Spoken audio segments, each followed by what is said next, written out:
So it is a lovely morning here at the garage today. Really, I'm about ready to take this off already. The door is open behind you guys, and it's got a little bit of an overcast. It's not too sunny and bright, but it's just a comfortable morning. I have got the cutoff shaft that came out of the front end that I bought, the frame section out of the junkyard that we put on this truck, and the shaft that came out of the truck. And I'm going to show you guys how we're going to make the steering work between a 1968 International and a 2000, or sorry, we'll call it late 90s front end out of a Chevrolet. Man, I am even forgetting what in the world I put this thing together with. It's getting bad.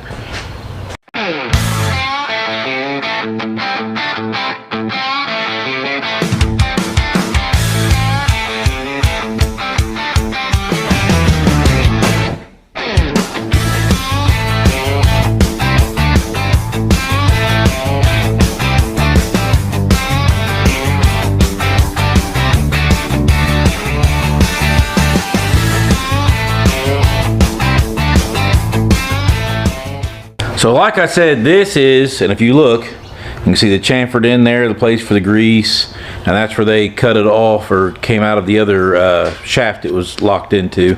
So this is the piece that was attached to the steering gearbox that came out of the junkyard. Don't need this piece anymore. This is the top of the shaft that went up in the slip joint of the truck, which is right there, which we'll look at that closely here in a second. And it went down, had a great big knot on the end of it, and went to the steering gearbox that was on the side of the frame. This truck was not a power steering truck, it was all manual gearing, but there's been a change. Yeah, this has been machined to look like the other end of that one. Now I may have to chamfer the end of this a little bit with a grinder, just to get that to slip in there a little easier, because he didn't do that, but my buddy Walker made this for me, done it just because he wants to see this truck come together. So Walker, if you're watching this video, thank you, we appreciate it greatly, and it's good to have friends that are smarter than you, that's all I'm saying. So, but this right here should go right down in that slip joint. This should go in the 68 Loadstar, and the way I've got everything set up, this should finish our steering on the front of the truck. So we're hoping to get some things marked off the board today, and we're going to do a test on the suspension. So let's put this thing in. Okay, so first things first is I took this piece of rod, put some tape on it, and just stuck it together as a placeholder to kind of show me where that thing was going to go. So we'll set that over to the side. And I've already reached in there and I've taken the bolt out that holds this to the gearbox. I'm going to put that right there. So this should, here we go, that's out. Oh, there's a shim in there. Cool, we'll put that right there, because we'll need to put that back. And what I'm going to do is I'm going to go shove some grease down in there and kind of clean that out a little bit before I do that. So let me get some grease in this. Okay, so we have some grease in there. And I went ahead and put some grease on this piece and smeared it on real good. And that should just, oh, look at that. So that's good. So I'm going to pull this out and I'm going to smear that excess back down in there again.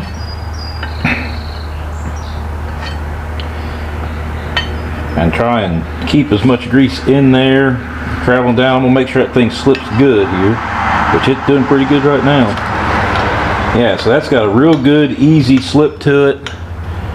So we're good there. So now I'm going to take a rag and I'm going to wipe the excess off around that.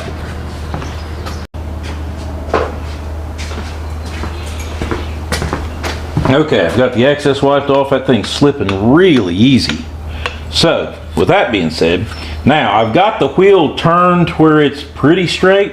And I know this is going to go on like that. These wheels are close to being straight. There's still some adjustment that needs to be done, which I'll worry about that when I do final assembly. But we're looking like that right there is going to be it. So I'm going to shove that up in there. This part does not need to slip because it's going to have a locking mechanism on it right here. So I just need to get it up in there. And that is proving to be a little harder than I thought. There we go, it's going a little bit. Man. And here I thought I was going to make that easy. Maybe. Oh, there we go, that went. There we go. A little bit more, there we go, okay. So now we are going to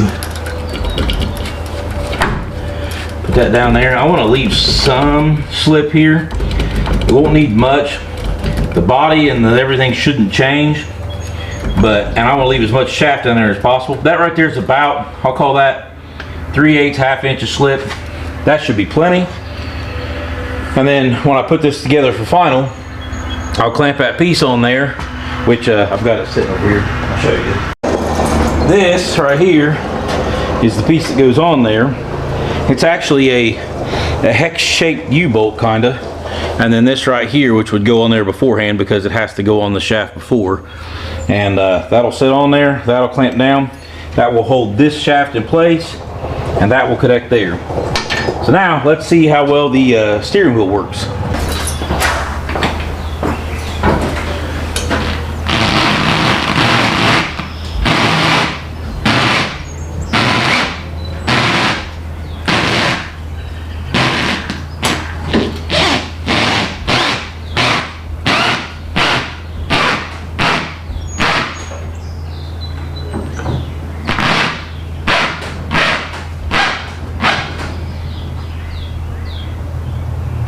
There is dead stop on that.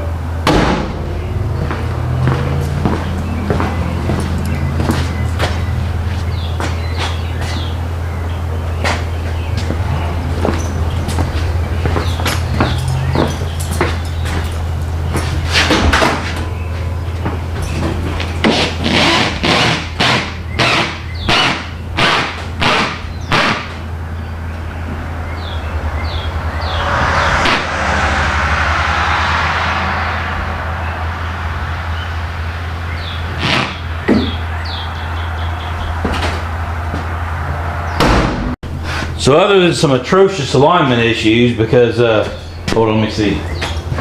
That needs to go back.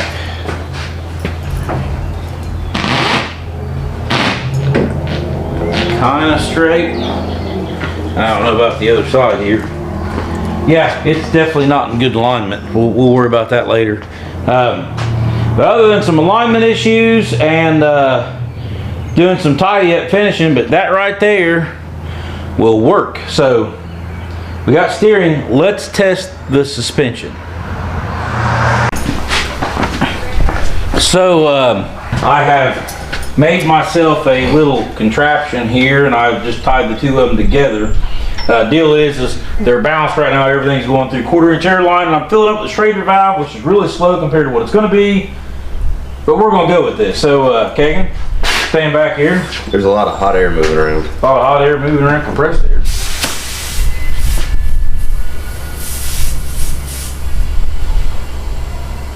Check that out.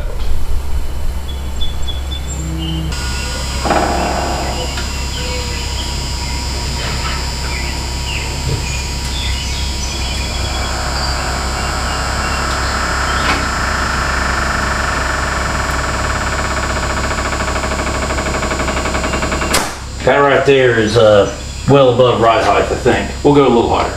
What's the full height on to it? I don't know.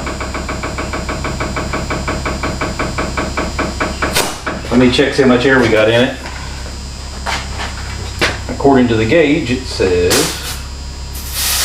there's a 81 there. Yeah. So that might be about the pressure it takes to get us to ride height, even though that's well above ride height right there. Time we get the diesel engine in and everything, it's going to take some pressure. And so now dump works real good.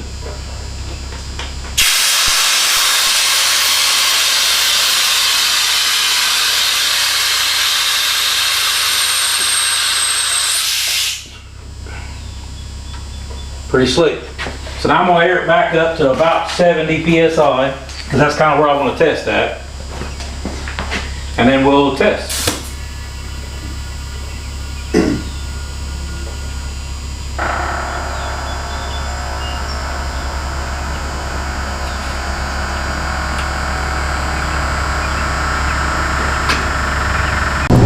Okay, so that right there is about 70 PSI, and I'm gonna get up on here. That's me and Kegan, about 500 pounds between the two of us. We got some suspension give, that's good. I'm kind of curious. Kegan, stay right there. Let me get my little air gauge. Where to lay that down? Right here. I'm kind of curious with you standing on what the air pressure increase was. We was at 69, right? Yeah. You're on the... What we got now? 75. Hold on. This will be 80.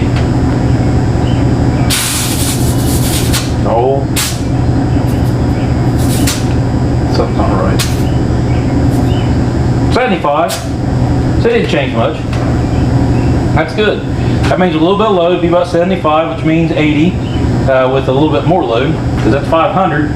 We would be adding some more to that. Transmission's gonna be heavy, but it will be hanging back on the truck. Hold on, stay right there. Nope. All right. It's gonna be close. We might be running 80 pounds to keep it ride height, but that's pretty good for a 1-ton diesel, because that's what most guys are running on their 1-ton diesels. So,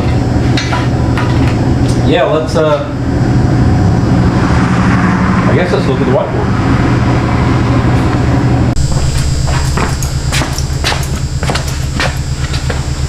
So I got excited and marked them off before I hit the record on the camera. But front suspension is marked off, steering is now marked off.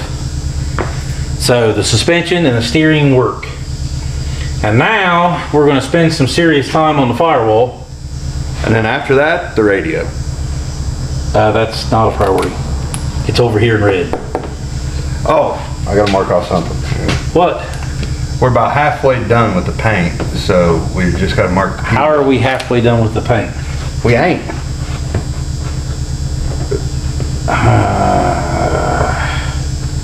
He's going to be that way. We ain't done painting. Yeah. Okay, fine, I'll go with it. So, next, like I said, it's firewall, and then may start going ahead and working on the brake calipers on the front. We got to paint those, although I got to go buy some paint for those. You know, we don't want them to rust up. Paint them bright red, like in Corvettes and stuff. Yeah. And then after that, someone's got to make a bracket. For a clutch? For a clutch. All right, well, guys, I guess we got work to do, as you can see, and we're gonna lower that back down and keep going on the firewall. So we'll get that done and start throwing some paint that we ain't done with. I might have a surprise for that. Oh Lord. Guys, please hit that like and subscribe, and we'll see you until the next one. How do you feel about cosmic purple? No. Oh, come on, it would look great.